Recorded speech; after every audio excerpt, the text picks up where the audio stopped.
my name is Wead, and in today's video I will be discussing the Adolescent Education Social Studies Content Specialty Test.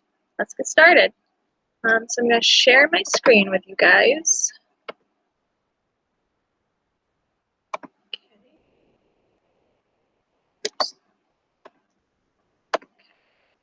So I'm going to go over some basics and then kind of walk you through what the test is like.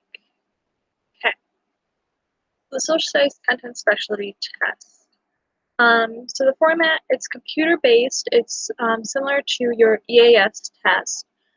You'll have 90 selected response, which means multiple choice questions. You have one constructed response item, which means you'll have to write an essay. You'll have 3 hours and 30 minutes to complete the whole entire test. And you need a passing score of 520. And the price for the test is $134. So some of the preparation materials you can use is they provide you with some sample selected response questions as well as some constructed response items as well. So you can click on those links and they will send you to that. You could also buy a practice test. So your practice test is $20 on top of your fee for the test. I recommend taking the practice test. They give you 3 hours and 30 minutes to complete it. And you are only able to do it once, but they will give you the answers for the multiple choice. So if you missed any multiple choice answers, you can see right away. If you do buy the practice test twice, they will just give you the same practice test you got the first time you bought it. So with your social studies CST, there are 7 different parts to it. So as far as the multiple choice goes, there are 6 different sections. You have United States history, you have global history, geography, economics, civics, citizenship, and government, as well as social studies literacy. And then your 7th component to it is that written response, which I will get to later in the video. So some examples of the multiple choice you may be asked. United States history, they may ask you about Native Americans. This one is asking how between 1000 and 1500 CE, in contrast to Native Americans living in the Great Plains, those living in the area that would become New York State satisfied most of their food needs through, and that would be farming. So when I took my CST, I had a lot of questions. Most of my United States history questions were about Indigenous people. And I know that's something that doesn't get discussed a lot in schools, even though they're in the standards. So make sure you're going and looking at those and studying the Indigenous people's history. Some other questions that could be asked is they will give you some bullet points about describing a colony, and you would have to pick which colony. In this case, it was Maryland. And I will try to provide enough time in between each question if you'd like to pause the video and read them and read the reason for the correct response. This one, again, it was about Indigenous people. This one was asking what the role of women typically is. And then when you'll have quite a few multiple choice questions like this one, and then you'll also have passages that you'll have to read and answer multiple choice questions about those passages. This was an excerpt from The Indian World of George Washington by Colin G. Calloway. So you'll have multiple of these as well. You'll also have questions about like technology in the United States. This one's asking about the social reforms related to the overcrowded living conditions in cities, and that was influenced by the photography. And then you may also get a picture, and you'll have to answer a question about the picture. So then with your global history questions, you'll have a wide range from this, or for this category as well. Just like with the United States history, you'll have multiple choice questions set up in this manner. So this one's asking about the Byzantine Empire. This one was Europe and Russia. How are they categorized? Now again, when I took the CST, yeah, sorry, most of my questions for the world history or European history were about um, the shogunate in Japan. Again, that doesn't really get touched upon a lot in classes, especially if you took global history before they had just most of the information from the test based on the second part of global history. So I recommend going back and refreshing some of that knowledge. I will show you some videos later on that I think may be really helpful for you. So this one was about the shogunate in Japan. This one asked about fascist and communist movements. There's a lot of that on the test as well. You'll have to know your different forms of government. For this question, you were given a picture, and then you had the multiple choice questions that followed. Um, this one, not only would you have to know about like Tiananmen Square, you would also have to know about the Enlightenment era. So if you don't know much about the Enlightenment era, I suggest studying that. Um, really anything about history could be on the test. I noticed when I was taking it, there are some questions that I weren't quite sure about because they weren't discussed a lot in any of the classes I had taken. But you can use context clues to help you figure out those questions. Like with this one, if you didn't know what the Enlightenment was, but you knew what the Tiananmen Square demonstrations were, you could go through and you could choose based on what you know. So, for example, letter A is the Chinese government used Western imagery for its purposes in the late stages of the Cold War. B is Western artistic concepts came to replace indigenous traditions in formerly colonized areas. Or C, the United States sought to provide political support for democratic reforms in China. So 1989, you could get rid of the Cold War. You could also get rid of the indigenous traditions because, as you can see in the pictures, there are still some traditions being upheld. And then also the United States sought to provide political support. There is nowhere in the picture that really shows where the United States sought to provide this political support. So that would leave you with symbols of the Enlightenment. Okay. Again, you'll also be provided with some documents such as this, where you will have to read the document and then answer a multiple choice question based off from it. Now this could be, for example, this one's about Latin America. And with global history, bulk of what is covered in global history in high school and in middle school is mostly about European history and Asian history, so Latin America doesn't really get touched upon. So I would just look over some history about that, because like I said, anything about history could be on this test. It doesn't necessarily just stick to the state standards. Okay, so your next task will be geography. With geography, it's not just going to ask you for locations or for definitions. It may also ask you, like with this one, a social studies teacher has each student in the class draw a map from memory, and it asks the teacher could best use this activity to promote students' understanding of which geographic concept. This one would be mental maps. So it could be something like this. It could also be they give you scale and ask you what it would be best for, or what would best be used, the scale be used for. They may also provide you with an excerpt and ask you which um, aspect of the continent's history that this excerpt most contributed to.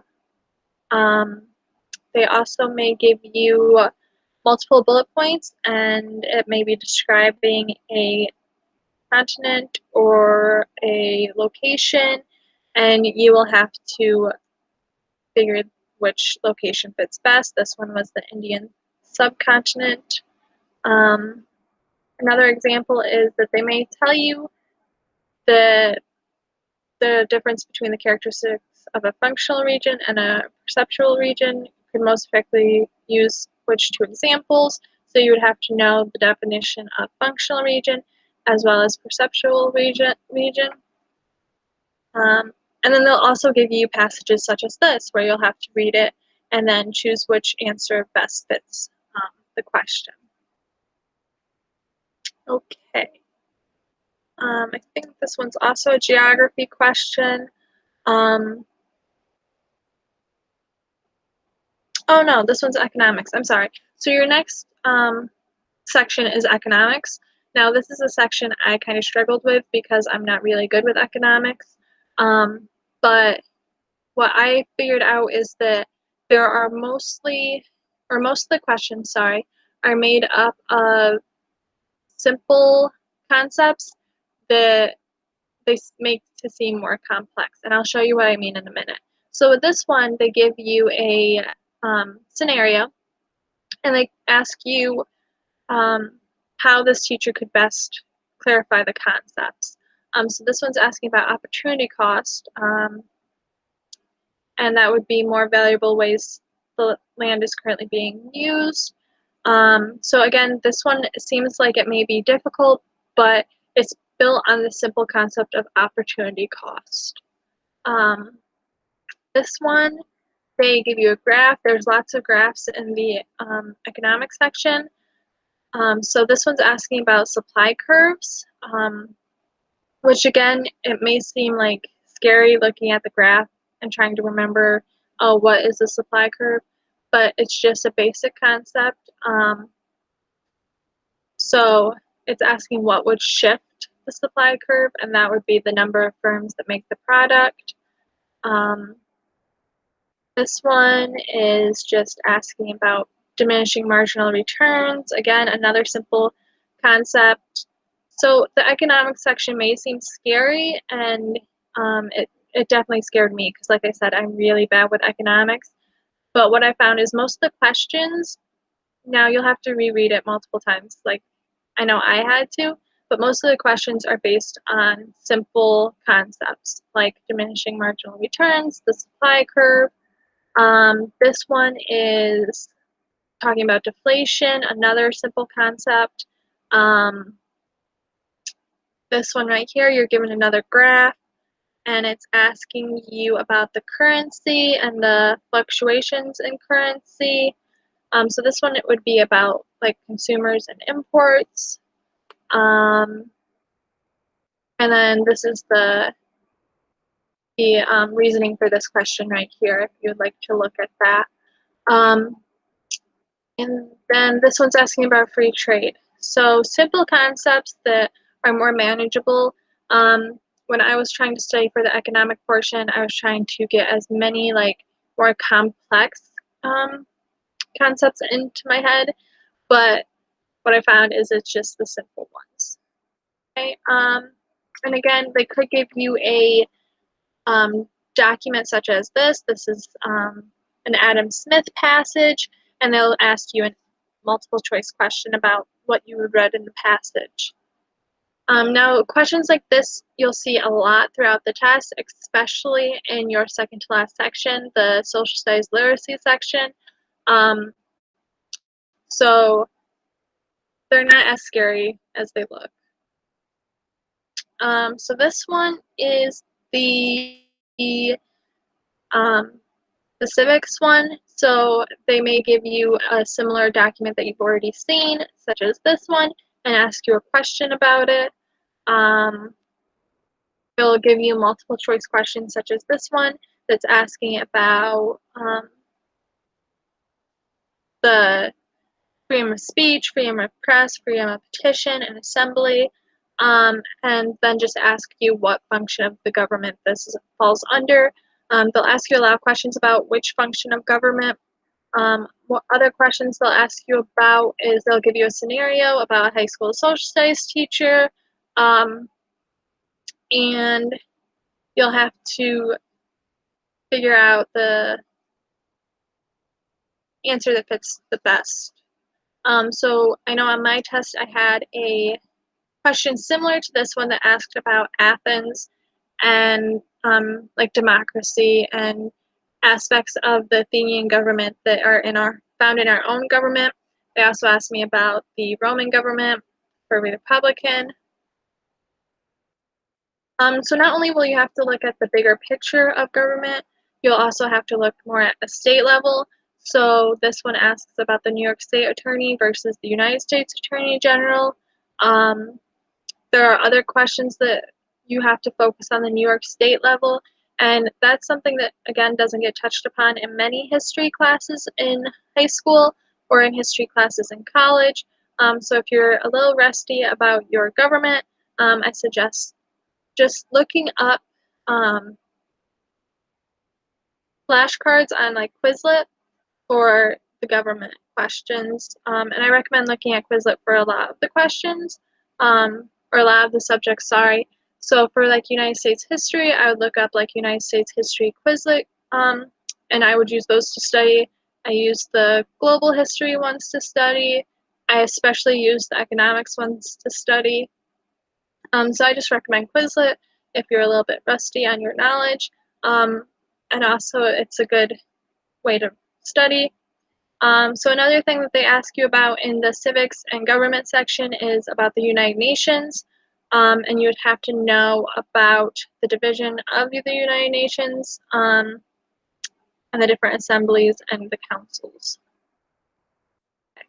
So another thing that they will do is they will give you the parties. They'll ask you questions about the parties, and you'll have to know what the independent parties do for the two major parties, as well as some of the third parties' stances.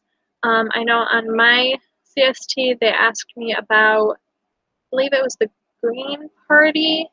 They asked me about a third party and what they did for the two major parties. They also will ask you about Supreme Court cases. So this court case was Hernandez versus State of Texas. They may ask you about Gideon versus Wainwright. I know I got that question. They may ask you about Brown versus Board of Education. Just the major big Supreme Court cases that occurred throughout history. Another thing they will do, like I said, is they will give you a document such as this, and will ask you multiple choice questions about it.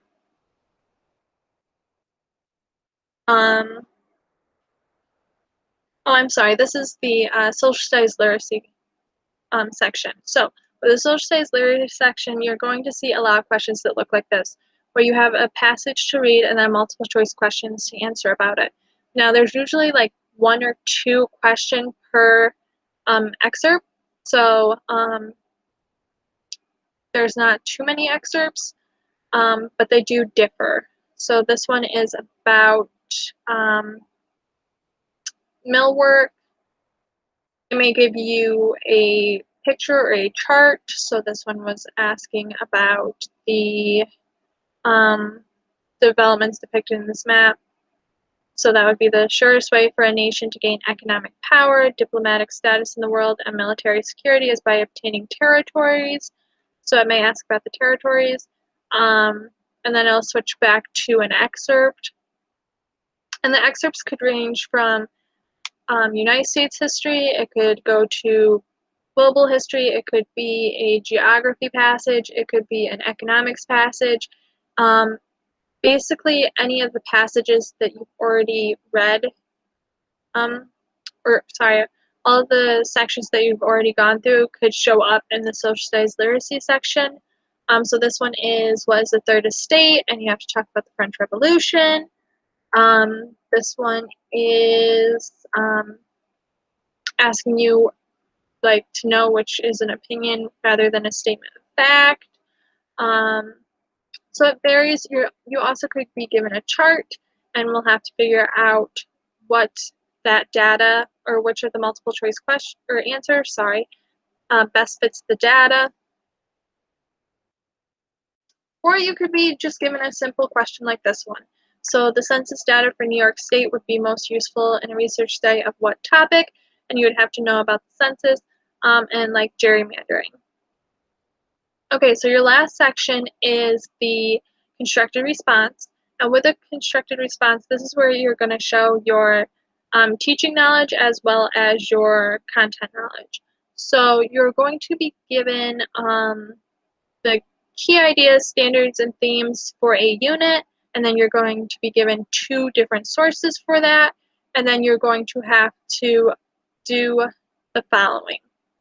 So you're going to have to identify a specific learning goal for the lesson, describe how you will assess student readiness, describe an instructional strategy you will use, identify a potential challenge, describe a modification you would use to meet the needs of all learners, and then also describe a performance task you will use as a formative assessment. So they give you the key ideas and standards and themes of the unit. So this one is a United States history and government class, and they align with these ideas and standards. By the look of it, this is going to be for an 11th grade classroom because you have 11.3 for your key ideas. And they also give you the theme. So using this information, you are going to come up with your learning goal for the lesson. So then you're also going to read the sources that they give you. So this one is a speech before Congress from William H. Seward. And then this one is from the Mississippi Resolutions on Secession. So you're going to use both those sources in your assignment that you're going to create. Then they give you the directions again. And then when you do your practice test, they actually give you the score scale, so how you're going to be scored on it. I can't remember off the top of my head if they were given, if this was given during the test, but it's right here if you'd like to look at it. And then I also include a sample response if you'd like to read it. I will provide you enough time to hit pause if you would like. So as you can see, if you quickly scan it, they include the students with individualized education or 504 plans might need additional modifications, and they include which modifications they would use. They start out with a learning goal. You only have a certain amount of words for this task, so you have to be quick and to the point. So don't worry about trying to explain too much or in too much detail about what you're going to do. If you use words that they may not know, or concepts that they may not know, like if you do a parking lot, you might want to quickly explain what a parking lot is. Or if you use like a sponge question, you might want to explain what that sponge question is. If you have a special name for stations, you might want to just say stations, or if you use that special name, just explain what it is. So that is all I have for that. Some of the sources you could use to help you study, like I said, Quizlet is really good. Another thing I used was Crash Course History on YouTube. So they have European history, they have US government and politics, and they have US history. And if you look at the playlist, they have a wide range of videos, so it covers everything from Native Americans to Obama. Now in the list, they didn't have the world history, but they also have world history right here, and that goes from the agricultural revolution all the way to globalization #2. So again, just go to YouTube, type in Crash Course World History, or just type in Crash Course, and that will help you out. If you find that John Green talks too fast, or he might be like too boring or isn't answering your questions, you could also look at Hip Hughes. Hip Hughes covers history too, so he does U.S. History Explained, Supreme Court cases. His explanation of Supreme Court cases is really good. When I was student teaching, I actually showed my students his videos on the Supreme Court case. He does current events, presidential elections, Federalist Papers. He has videos on world history. He has videos on the Constitution. He has videos on the Bill of Rights. Again, his Bill of Rights videos are really good. Um, I showed them to my students when I was doing student teaching. History quickies, and then also religions and global history. His videos are really good too. He kind of talks quickly as well, but he is still pretty good. So that is what I have for the social studies CST. Um, just really quick, it seems really scary, but you know your stuff. It's not as bad as it seems. Like when I walked out of the test, I thought for sure I had failed, um, but that wasn't the case. I actually did really well on it. It's just that after you take the test, there's always two reactions. You could either be like, "Oh, I really failed that," or "Oh, I know the answers to those questions." So what I recommend is that you don't get overworked about it. Just like the TPA, it seems scary, but it really isn't that bad. Just make sure you study. You can like use the sources I suggested, or another thing I did was I kept my notes from like American History 1 or 2, global or not global, European History 1 or 2, and then Asian History 1 or 2, whichever one of those um, sections I took, I kept the notes and I looked over my notes for the test. I also made flashcards of concepts that I was confused on for geography and for economics. Even if I knew like the supply curve, I still made a card for it because I'm really bad with economics, so I knew that I would forget it before the test. So I was looking over them before the test. I recommend arriving early. Sometimes if you arrive early, you can find a spot to sit down and study really quick before the test. Um, and just try not to stress about it. You know your stuff. You're an excellent teacher. You got this.